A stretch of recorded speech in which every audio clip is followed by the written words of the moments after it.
All right, welcome, my friend, to another one of my beautiful strength workout programs. Today we are exploring a simple way to organize push-pull squat for a full body workout that hopefully isn't going to exhaust us too much and leave us feeling dead tired afterwards. Starting to warm up with some simple T-planks, focusing on engaging my lat on the right side here, and then the left side, shoulders fully protracted at the very top, maybe a little bit of abdominal activation.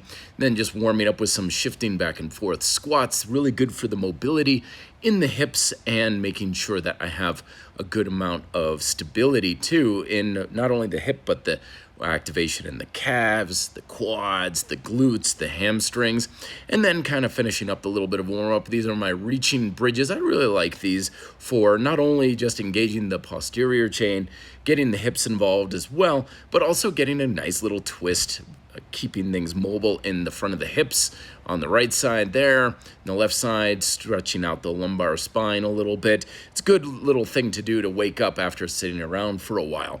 So we're starting off with pull-ups. So this is our classic two-set strategy that I've been talking about in the recent editions of several videos and the recent podcast as well. So you got two sets of each exercise, basic pull-ups, really focusing on technique here, trying my best to keep my body very stiff, locked in, and my shoulders are tight. I've always had a bit of a chronically protracted right side with my right shoulder blades. So basically right now I'm just focusing on trying to keep the elbows in tight, squeezing my entire back in towards the spine, getting a few grinding reps, not quite going all out, but about 80-90% of fatigue. It's perfectly fine to be using a shorter range of motion, getting what I can, and then coming back on down.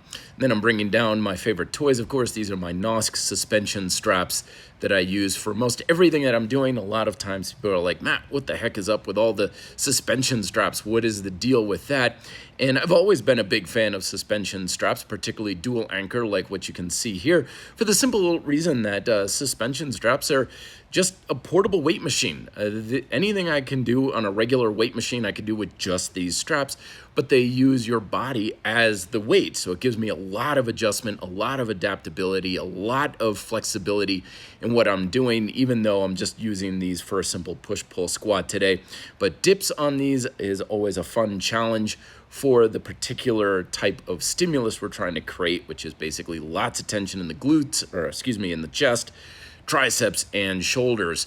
I'm trying to keep things a little bit narrow here. These are also more ergonomic than rings, or at least that's what I certainly find to be the case, which is why I much prefer to use these, keeping my chest tight, top to bottom, trying to keep my hands as neutral as possible. The handle height is such that I can get a good range of motion with just keeping my knees bent, which gives me a good degree of balance. It's more of a personal preference that I do it like this. I don't like them too high that I have to keep my legs straight, because then I feel like I'm dropping down out of the dip, but use the height that feels most comfortable to you, keeping my back engaged as well for the stability in the shoulders and the triceps for the chest activation.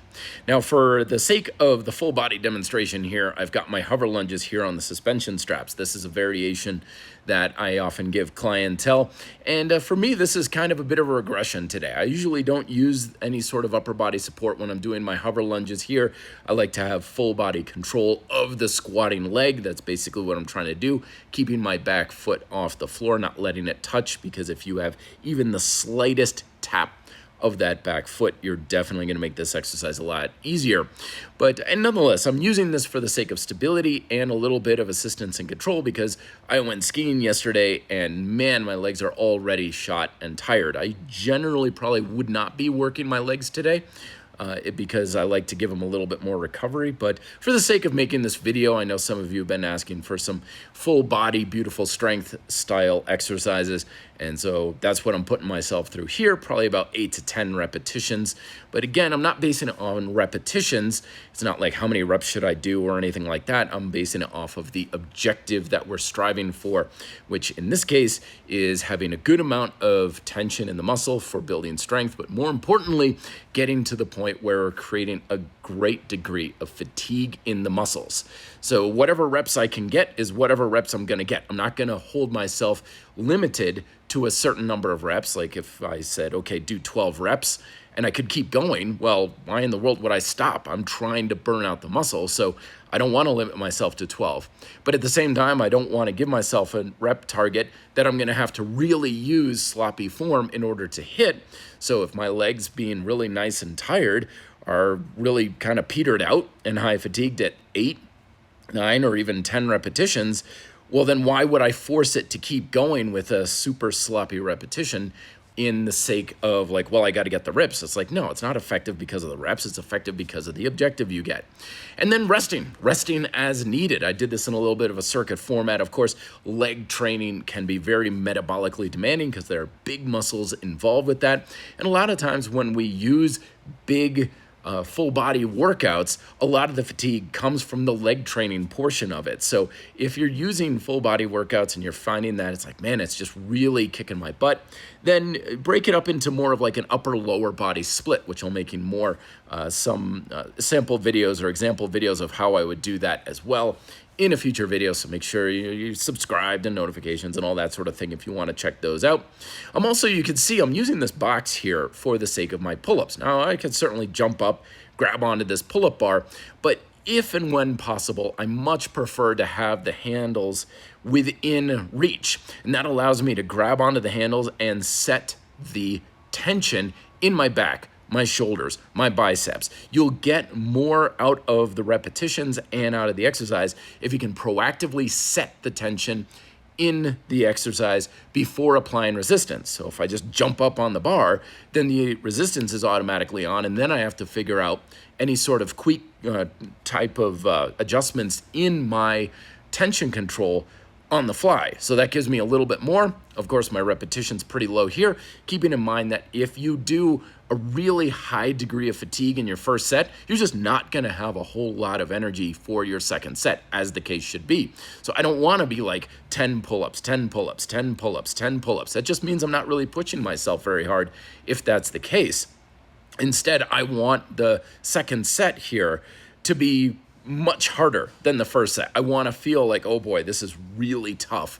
This is really making the muscles work hard. I don't have nearly as much energy for this set as I did on the first one if I really push myself to an adequate level of fatigue. So the dips are feeling good. I'm definitely feeling my chest and my shoulder joints feel really good, which is certainly an improvement. I used to do dips all the time, and it was kind of wonky on that right shoulder due to the chronically protracted shoulder blade that I mentioned earlier. But improving the tension control in my right lat and the lower trap especially has given me a lot more control over that scapular stability. So there's no more stress in the shoulder joint itself. It's all in the muscles where I want it to be: the chest, the shoulders, triceps in the push chain.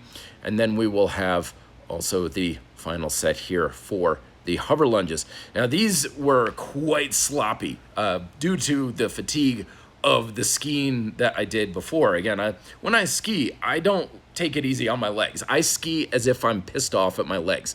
I'm always hitting the type of terrain that makes them hurt as much as possible. The bumps, the jumps, the trees and stuff. And I like to really push it when I ski.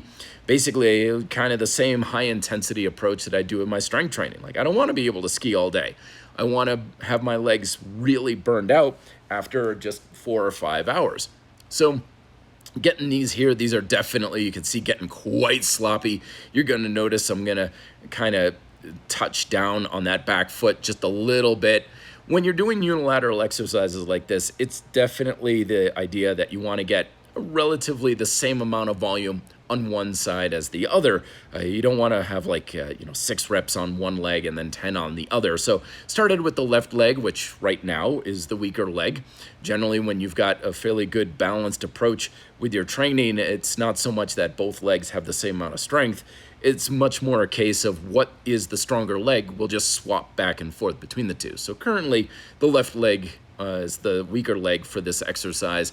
Right leg, you can see I've got a little bit more control, a little more stability. If you do this with rings or suspension straps or even putting your hands on a countertop, be hyper aware of even the slightest bit of pull and bending of your arms when you're doing this. You want to try and keep it as strict as possible in order to ensure that most of the work is being done by the squatting leg and not your arms. You can make it easier if you back up a little bit, and that's going to allow you to kind of pull a little bit into the straps because the straps will be at a greater angle, but being a little more vertical like this is harder, so that's a way you can adjust it. And I like to keep my hands in the foot loops, as you can see here, because that way I'm ensuring that I'm just putting downward pressure through my palms. I'm not necessarily like grabbing the handle and pulling.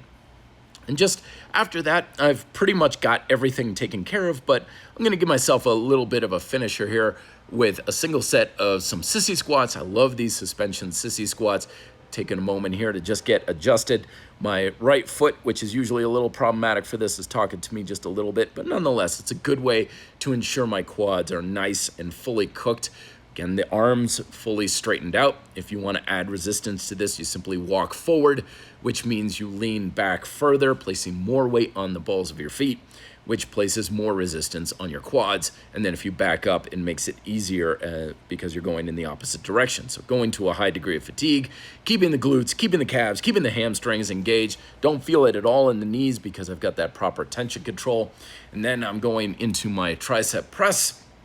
Tricep extension, always one of my favorite exercises for being able to really rock the back of the arms. You can see here the bend in my wrist. I don't want to have a lot of rotation, even though I can do it here on the straps. The NOSC straps have very nice, easy rotating handles, but I find I have more control if I kind of treat it like an old school bodybuilder style tricep press, where I'm constantly putting direct pressure into the meat of my palm.